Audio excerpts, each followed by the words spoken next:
On the night of January 19, 2000, what began as an ordinary evening at Seton Hall University in South Orange, New Jersey, turned into one of the deadliest dormitory fires in modern American history. Students had only recently returned from winter break and were settling back into campus life. Hallways echoed with conversations, laughter, and the excitement of a new semester.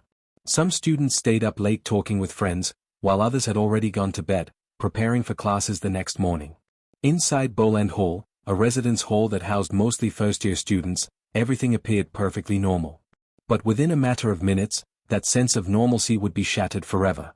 Boland Hall had been built decades earlier and, like many residence halls across the United States at the time, did not have a full automatic sprinkler system. Although smoke detectors and fire alarms were installed, many students had become accustomed to occasional false alarms. That familiarity would prove to be dangerously misleading when a real emergency struck.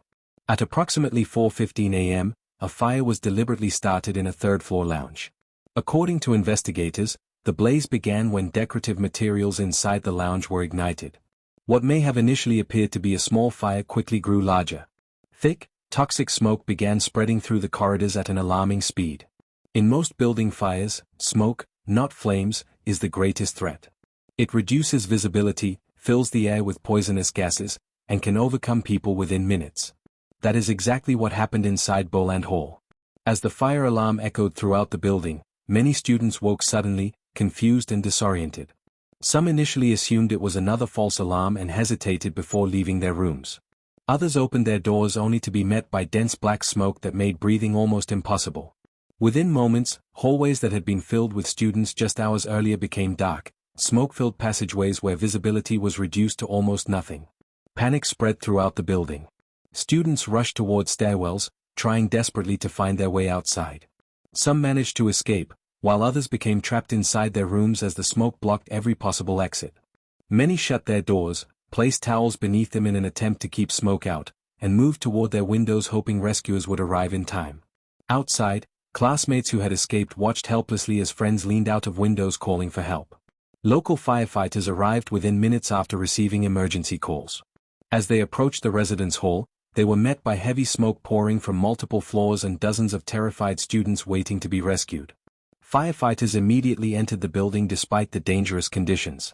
Crawling through smoke-filled hallways with almost no visibility, they searched room after room, carrying unconscious students to safety. Every rescue was a race against time because the toxic smoke continued spreading throughout the building. Ambulances soon filled the campus as emergency medical teams treated students suffering from smoke inhalation and burns.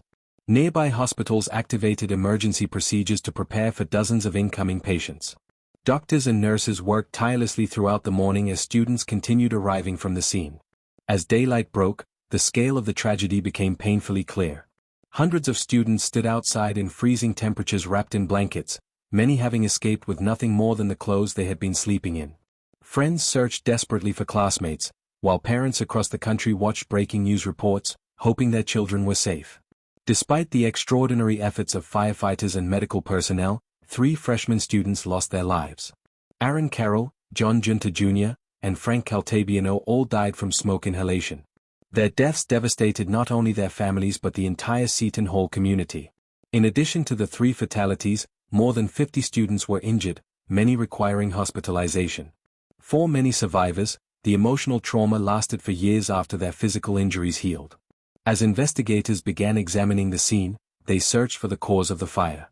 Initially, authorities considered the possibility of an electrical malfunction or accidental ignition. However, evidence soon revealed a far more disturbing truth.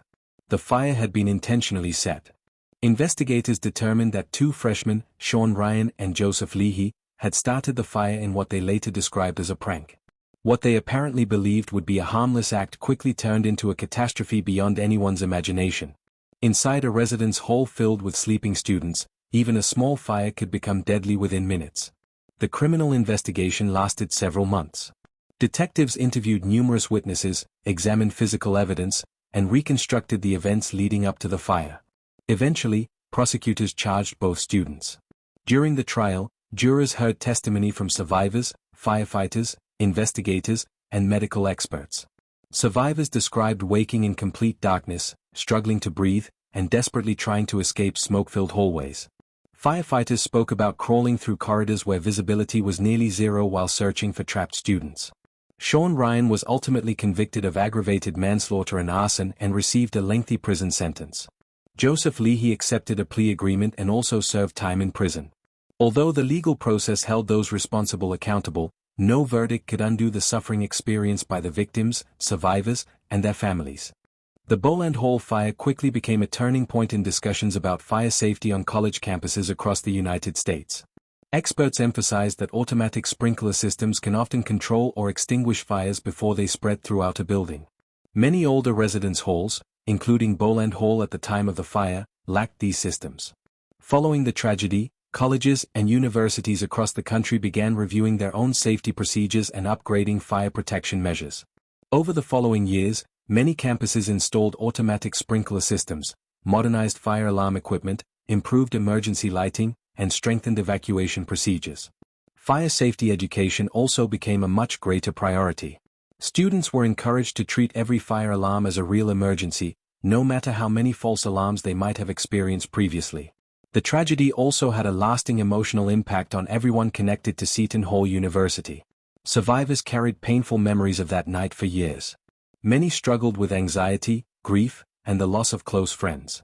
The families of the 3 students who died worked to honor their memories while supporting efforts to improve fire safety standards so that similar tragedies might be prevented in the future. Today, more than 2 decades later, the Boland Hall fire continues to be studied by fire investigators, emergency responders, and university administrators. It serves as a powerful reminder of how quickly disaster can unfold and how important it is to have effective fire prevention systems in place. It also highlights the dangers of treating fire alarms as routine inconveniences rather than potential life-saving warnings. The story of the Boland Hall fire is ultimately about far more than a building fire. It is a story of lives changed forever by a single reckless decision. It is a story of firefighters risking everything to save strangers, medical teams working around the clock to preserve life, and a university community coming together in the face of unimaginable loss. Most importantly, it is a reminder that safety regulations are often written in response to tragedies that should never have happened. The legacy of Aaron Carroll, John Junta Jr., and Frank Caltabiano lives on not only through the memories of those who knew them but also through the improvements in fire safety that have helped protect countless students across the country.